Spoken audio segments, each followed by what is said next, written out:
మీకోటి తెలుసా? ఆడ తప్పు చేయాలంటే దానికి మగవాడే కారణమై ఉంటది. సో, నేను ఇలా ఎందుకు అంటున్నానో స్టోరీ మొత్తం వినండి. అసలు ఇంతకీ ఏంటి అనంటే రీసెంట్‌గా ఒక స్టోరీ ఇన్‌స్టాలో మస్తు హల్చల్ చేస్తుంది. దానికి కర్త, కర్మ, క్రియ మొత్తం వాళ్ళ హస్బెండే. 1500 మందితో చాటింగ్, 100 మందితో డేటింగ్. తను చేసే కార్యకలాపాలు మొత్తం దగ్గరుండి వీడియో తీసేది హస్బెండ్.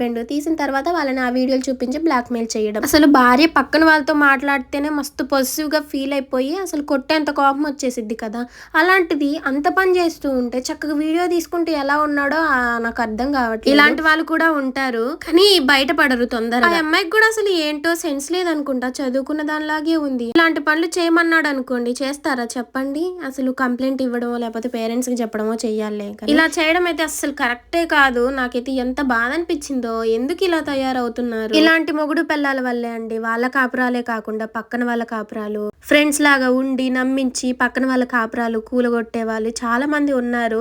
సో, ఎవరిని కూడా నమ్మకండి. ఎవరిని ఎంతలో ఉంచాలో అంతలోనే ఉంచండి. ఒకసారి పరిస్థితులు చేజారిపోయిన తర్వాత మళ్ళీ తిరిగి రావాలంటే అవి రావు. వచ్చినా కూడా అప్పటంత గౌరవం అయితే ఉండదు. ఆడపిల్లలు మనం ఏదైనా చేసేటప్పుడు ఆ పని మనకి మంచి పేరు వచ్చిద్దా రాదా అని చూసుకొని చెయ్యాలి.